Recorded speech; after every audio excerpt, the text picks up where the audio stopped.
आप सभी लोगों ने हिटलर का नाम सुना है। हिटलर एक बड़ा ही तानाशाह था। जो उसके मन में होता था वो करता था। अब आप सोच रहे होंगे कि गांधी जी की कथा में ये हिटलर कहां से बीच में आ गए। आज कुछ नई पंक्तियां ना होने के कारण मैं थोड़ा सा जिक्र करना चाहूँगा इस बात का।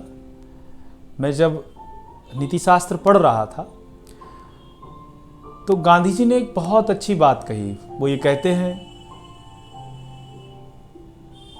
कि इस दुनिया में, इस संसार में, हमारी जिंदगी में अगर किसी को तानाशाह होना चाहिए तो वो हमारी आत्मा है। हमारी आत्मा को तानाशाह होना चाहिए। हम जो कर रहे हैं उसकी आवाज हमारे अंदर से आना चाहिए। यही आत्मा की आवाज होती है और आप इस पर किसी को हावी ना होने दें और अपनी आत्मा की आवाज सुने। नमस्कार मेरे प्रिय विद्यार्थियों और साथियों, मैं अमित द्विवेदी अपने YouTube चैनल में आप सभी लोगों का स्वागत करता हूं। आप सभी को पता है हम सत्य के प्रयोग पर बात कर रहे हैं, जो गांधी जी की जीवनी पर आधारित है, आत्मकथा है जो उन्होंने खुद स्वयं लिखी है। पिछले अंश में जो हमने बात की वो हमने उनके बचपन की बात की, उनके प्रसंगों की बात की हमने, कि कैसे उनके जीवन पर श्रवण की प्रतिभक्ति का और राजा हरिश्चंद्र के जीवन का प्रभाव पड़ा। वो बताते हैं कि सत्य की राह पर चलना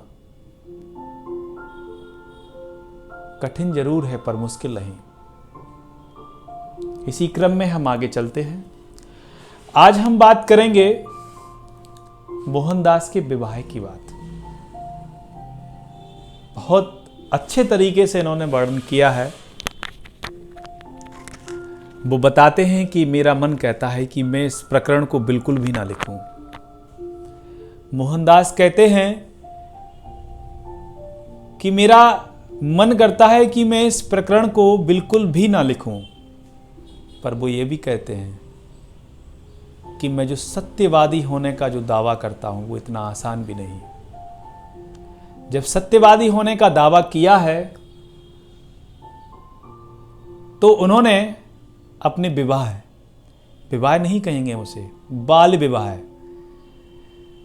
विवाह का पूरा वर्णन किया है। उन्होंने लिखा है कि कैसे उनका 13 वर्ष की उम्र में विवाह हुआ था। आप सभी जानते हैं मोहनदास की पत्नी का नाम कस्तूरबा गांधी था, पर इन्होंने बताया कि विवाह के वर्ष मेरी उम्र यही कोई 12 से 13 साल रही होगी। वो बताते हैं, मोहनदास कहते हैं कि जब भी मैं आज 12 से 13 वर्ष के बच्चों को देखता हूं तो उन्हें शुभकामनाएं देने को मन करता है, उन्हें बधाइयां देने को मन करता है कि आप बहुत भाग्यशाली हैं कि आप 13 वर्ष की उम्र में इस मैदान में खेल रहे हैं, आपका विवाह नहीं हुआ है। वो बताते हैं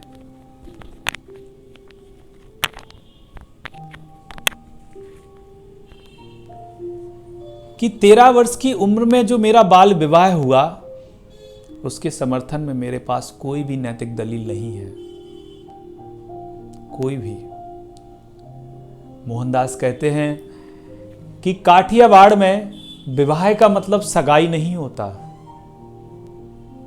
सगाई का मतलब तो यह होता है कि जिसमें स्त्री मर जाए, माफी चाहूंगा, जिसमें पुरुष मर जाए या वर मर जाए तो वहां कन्या विधवा नहीं होती है। यहां इन दोनों का मिलन नहीं होता है। वर और वधू दोनों कभी एक दूसरे के सामने नहीं मिलते हैं, वो सगाई कहलाती है। सगाइयां तो टूट भी जाती हैं। सगाई एक तरीके का, उन्होंने बताया भी है, एक तरीके का कौल करार है। वो काठियावाड़ में बताते हैं कि सगाई एक तरीके का कौल करार है। सगाई में तो सिर्फ बातें होती हैं, बात पक्की होती है। पर विवाह नहीं होता है, सगाइयाँ टूट भी जाती हैं। वो बताते हैं कि मेरे जीवन में, जीवन से मतलब इस अवस्था तक, बताते हैं कि उनकी 3 सगाइयाँ टूटी थी, 3 सगाइयाँ हुई थी, ऐसा भी कह सकते हैं। वो बताते हैं कि पहली 2 सगाई जिससे हुई वो दोनों लड़कियां मारी गईं, अर्थात उनकी मृत्यु हो चुकी थी। तीसरी सगाई का वो बताते हैं कि 7 वर्ष की उम्र में उनकी सगाई हुई थी जो उन्हें याद नहीं।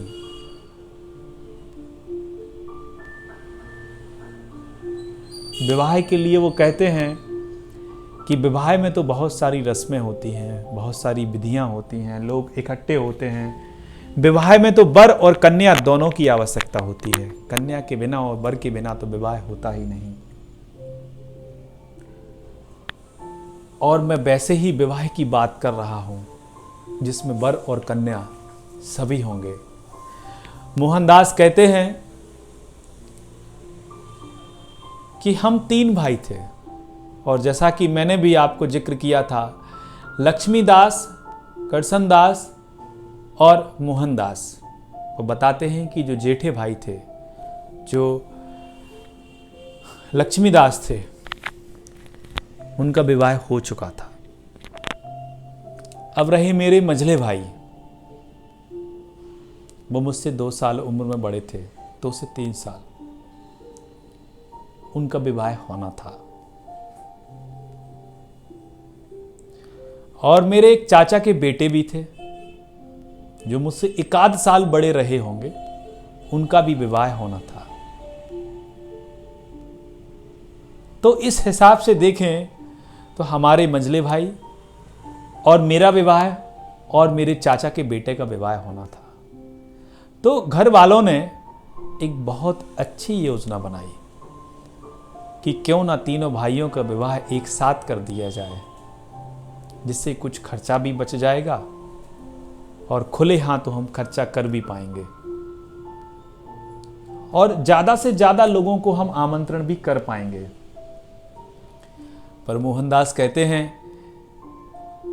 कि घर वालों ने अपनी सुविधा के देखते हुए हम लोगों की खुशियों पर कभी ध्यान नहीं दिया। पर मुझे भी इतना याद नहीं कि खुशियां उस समय क्या रही होंगी, क्योंकि उस समय तो हम इन चीज़ों को ज़्यादा समझते नहीं थे। विवाह होना भी मेरे लिए एक खुशी की बात थी। वो बताते हैं कि हिंदू संसार में, हिंदू संस्कृति में जो विवाह होते हैं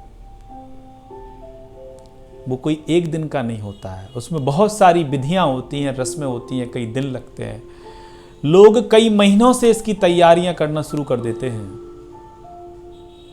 घरों में सजावट होती है, नए नए कपड़े बाजार से खरीदे जाते हैं, रिश्तेदारों को, पड़ोस वालों को, मिलने वालों को घर खाने के लिए बुलाया जाता है। स्त्रियों का गला नहीं भी होता, फिर भी वो गाती हैं। वो बताते हैं कि इससे पड़ोसियों की शांति में खलल होता है, फिर भी उन्हें कोई प्रभाव नहीं पड़ता है। क्यों नहीं पड़ता है जानते हैं आप? क्योंकि मोहनदास बताते हैं कि कल के दिन उन्हें भी तो यही करना है, इससे उनके उस पर कोई प्रभाव नहीं पड़ता है, उनकी शांति में कोई खलल नहीं होता है। वो बड़े आराम से जूठन को, गंदगी को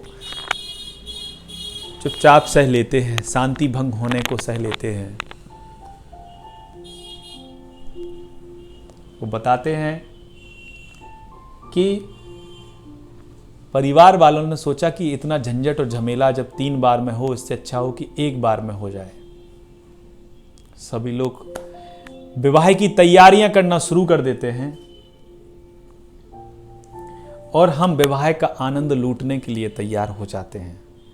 मेरे मन में तो एक ही भाव होता है कि मैं नए कपड़े पहनूंगा, मैं दूल्हा बनूंगा और एक नई दुल्हन घर आएगी, अच्छा अच्छा खाना मिलेगा। मैं सिर्फ इसी खुशी में भूला रहता था।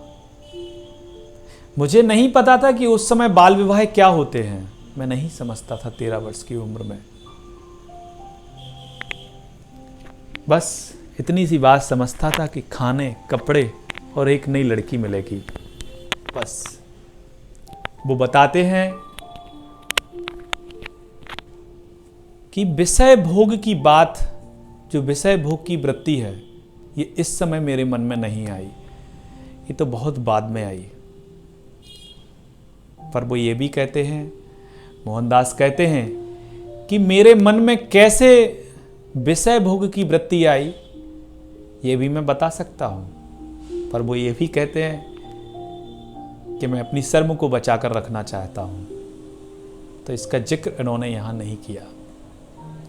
पर उन्होंने ये भी कहा कि इसको बताने में भी मुझे कोई हर्ज नहीं। इतना अच्छा उन्होंने कहा। और वो ये भी कहते हैं कि इन ब्यौरों का इस मध्य बिंदु से थोड़ी ना संबंध है।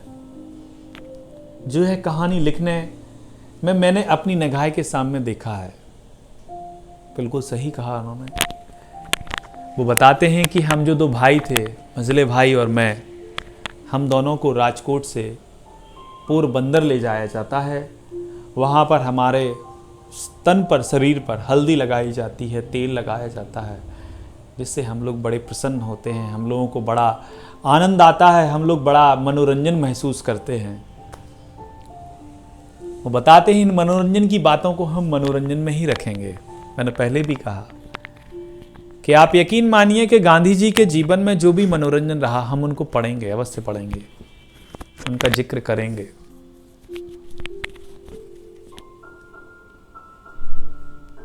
वो बताते हैं कि ये मनोरंजन का बड़ा अच्छा हमने अनुभव किया। मोहनदास का कहना है कि उनके पिताजी दीवान थे, जो कि एक नौकर थे, और राजा साहब ठाकुर साहब के प्रिय थे, तो उनको छुट्टी भी इतनी आसानी से नहीं मिल सकती थी। राजप्रिय थे। जब वो दीवान है तो इतनी आसानी से उनको छुट्टी नहीं मिलती थी। विवाह जैसे हिंदू संस्कृति में जहां विवाह एक महत्वपूर्ण कार्य माना जाता है, उसके लिए भी उनको छुट्टियां नहीं दी जा रही थी। जब विवाह के लिए कुछ ही समय बचा तो पिताजी को बुलाने के लिए डाक द्वारा पत्र भेजा गया और उनको बुलाने के लिए कहा गया। वो बताते हैं कि राजकोट से पोरबंदर की दूरी 60 कोस है और वहां से यहां तक आने में बैलगाड़ी से 5 दिन लगते हैं। फिर भी वो 3 दिनों में पहुंच जाते हैं। लेकिन जब वो अंतिम मंजिल पर होते हैं तो वो गाड़ी से गिर जाते हैं, और जब वो गाड़ी से गिरते हैं तो उनको चोट लग जाती है। चोट लगने के कारण उनका हाथ और कंधे यानी कि पीठ पर पीछे की साइड बहुत सारी पट्टियां बंधी होती हैं, जिनको देखकर मोहनदास कहते हैं कि मन बहुत दुखी हो जाता है। बहुत कष्ट होता है कि जहां एक और विवाह के लिए सब खुशियां बांट रहे हैं एक दूसरे से, वहां पर पिताजी को चोट लग गई है। वो बताते हैं इससे मेरा और पिताजी का विवाह का आनंद 50% कम हो गया। वो कहते हैं कि जब लोगों ने बताया कि इस मुहूर्त को आगे नहीं टाला जा सकता है, तो मैं इस पितृ कष्ट को भूलकर भोग वृत्ति में डूब गया। पर वो ये कहते हैं कि विषय भोग भी अलग अलग ज्ञानेंद्रियों का होता है। आप इस बात को समझिए, उन्होंने बहुत अच्छे तरीके से इसको बताया है। विषय भोग का अपना अपना विषय होता है। यहां विषय भोग को हम केवल एक अर्थ में नहीं रख सकते। उन्होंने कहा कि विषय भोग अलग अलग इंद्रियों का अलग अलग होता है, और जिस भोग वृत्ति की आप बात कर रहे हैं वो वृत्ति तो मेरे मन में बहुत बाद में आई। पर मैं इस विषय भोग वृत्ति के चक्कर में मैं पितृ कष्ट को भूलकर अपने विवाह में मैं डूब गया, उसके आनंद में, खुशियों में डूब गया। पर वो ये भी कहते हैं मोहनदास की पितृभक्त तो मैं था ही और आज भी हूँ, पर इन्होंने ये बताया कि माता पिता के सुख के आगे सारे भोग छोड़ने पड़ते हैं, सारी भोग वृत्तियां छोड़नी पड़ती हैं, सारे विषय छोड़ने पड़ते हैं। तो इससे पता चलता है कि मोहनदास कितने पितृभक्त थे।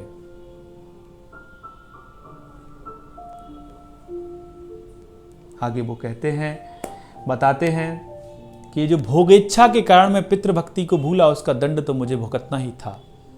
और प्रतिकूल घटना जो उनके जीवन में घटी वो उन्हें आज भी बहुत अच्छे से याद है। वो बताते हैं कि जब जब निष्कुलानंद का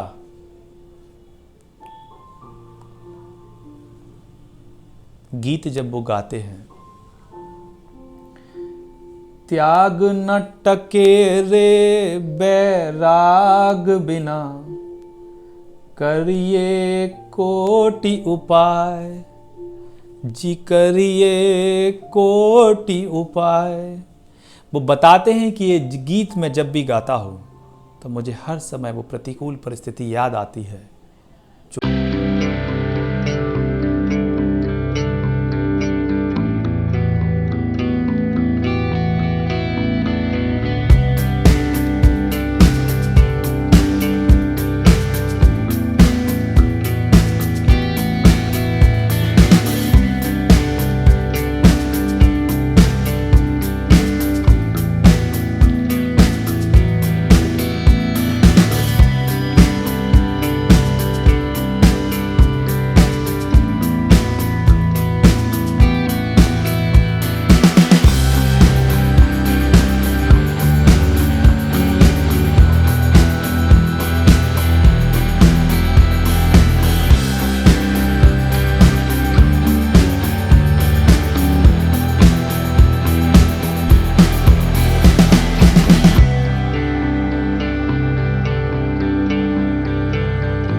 सिखाना क्या जरूरी है कि पति और पत्नी को कैसे बात करनी है।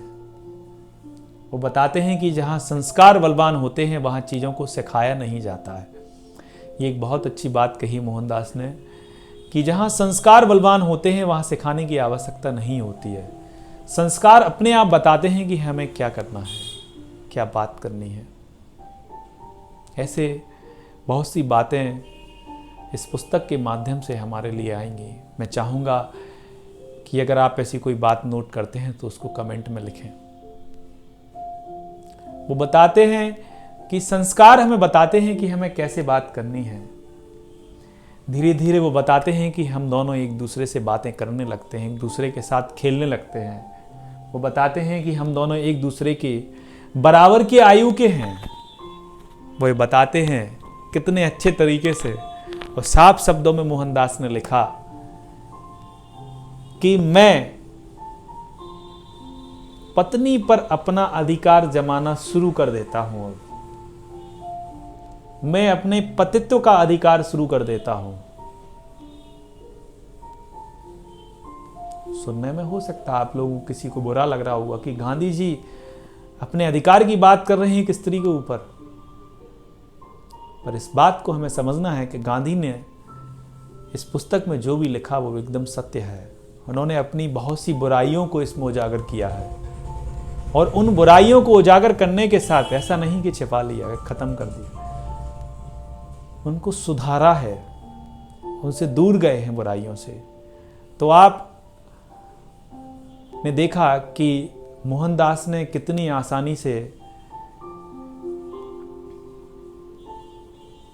अपने शब्दों में हम सभी लोगों को बताया।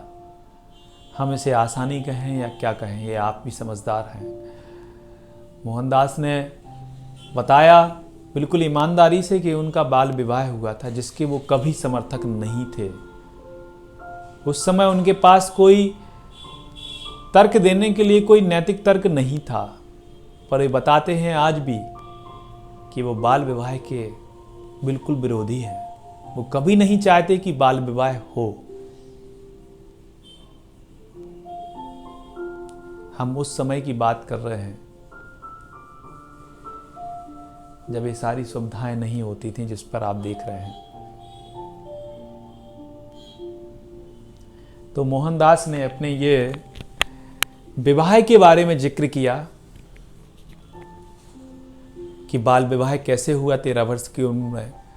इसी के साथ उन्होंने आगे बताया कि उनके पतित्व पर क्या प्रभाव पड़ा, कैसे उन्होंने कस्तूरबा के ऊपर अपने पतित्व का अधिकार दिखाया। तो इसको हम जानेंगे अगले वीडियो में। हम उसमें पढ़ेंगे, बात करेंगे कि कैसे उन्होंने अपने पतित्व का अधिकार कस्तूरबा के ऊपर जमाया। तब तक के लिए मैं आप सभी लोगों से विदा लेता हूं। धन्यवाद।